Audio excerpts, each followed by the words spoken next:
Ready? Dashing through the snow in a one-horse open sleigh. Behave yourself. That's my motto this holiday season. Behave yourself. That's the perfect teacher shirt. All right, we're going to make a present today. So if anybody is around that you might be giving this present to, tell them to go away. Don't say it like that. That's rude. Say, I'm an elf and I need to make you something for Christmas. So I'm going to go in another room. For this, you can finally open your Christmas lit kit. Don't eat anything out of it, though. For this lesson, and probably for today, the only thing we need is this little baggie. This is your wreath kit. We are going to be making a wreath that becomes a doorknob hanger. The only other thing you'll need is your bottle of glue and maybe a pencil if you want. Let me show you what I mean. So we're going to be making a door hanger that somebody could use to hang on their doorknob. Right? It's going to be a present. We're making it early so that it has plenty of time to dry. So you're going to dump all your belongings out that are in that little bag and have a wreath in it. All right, so you've got some green tissue paper, a plate with a little hole in it, a bow, which your bow might be different than mine. Some of them were gold, some were red, some were different colors, like red and white, or like a burlap, which is like a tan and red. So we don't need the bow yet. We're going to put that to the side. We just need our plate and our paper. And we are going to be putting the paper on the plate to make it look like a wreath, since wreaths are a circle. Now, there's a couple different ways you can do this. You have the option to put the pieces of paper flat on there. That would look like this. You're just going to kind of slop some glue on. Don't get too much. Cover it, but don't make it so that if you hold it up, it's like, see how mine's just sticking on there? It's not like falling off because there's so much on there. And you can put a piece of tissue paper just flat right down on there. And you could do the next one kind of like sideways sticking out to give it some like layered look. So you can like kind of cover like over each other. That's one way. And you could keep doing that all the way around. Another option, if you want it to be a little more 3D, like popping out like how real holly, like the branches would be sticking out, you can get a pencil or a pen or something like that that has an end to it.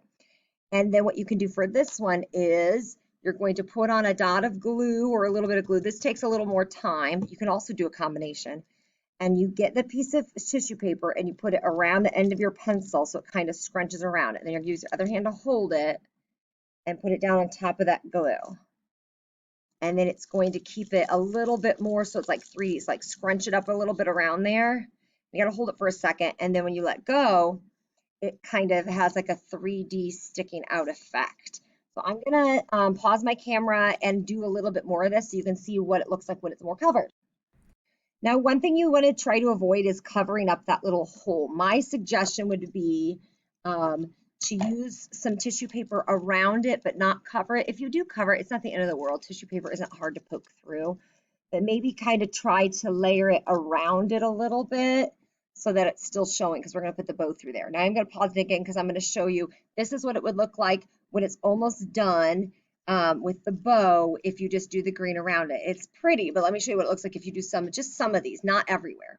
See how full and cool that's looking? And all I did was I put like a triangle pattern where I just kept going one up high, one down low. So reminder, you're just going to put it on the end of a pencil, kind of wrap it around and squeeze it, put it on top of the glue, hold it for a couple seconds, and then pull it up.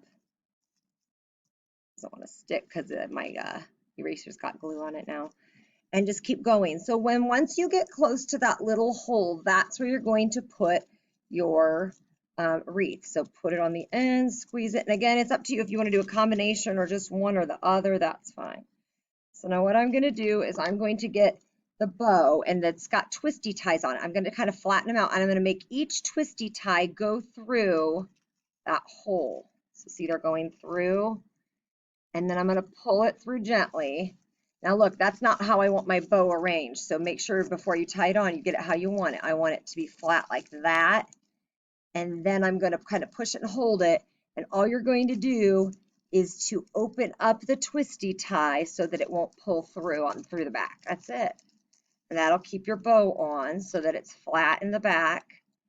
And then my bow is kind of scrunchy looking, so it's got wire in it. I'm just going to kind of straighten it out and make it look the way I want it to. This one looks like a little foot, like a little leg running. Just going to straighten it out. And then this will make a lovely present. And so once you're done, go put it somewhere to dry where no one will see it, unless you're going to give it to somebody who doesn't live in your house. See, there we go. That'll make the bow look a lot fancier if you kind of fluff it out. There we go. Look how pretty that is. A nice little wreath for somebody to put on their door. And we will be wrapping this on Thursday. Don't wrap it now. I'm going to teach you how to wrap on Thursday. Let me show you what it would look like on a doorknob. All right, I'm going to put it on my doorknob. And if it's one like this, it goes on, but it'll go on a circle one too. And then look, you've got a pretty little wreath.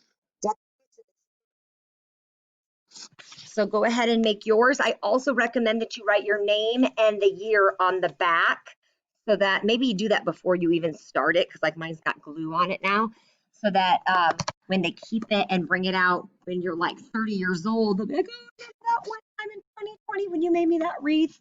So you might want to do that first, but on the back, write your name and the date, 2020. All right, go make your wreath. Put it somewhere special to dry. We'll wrap it on Thursday.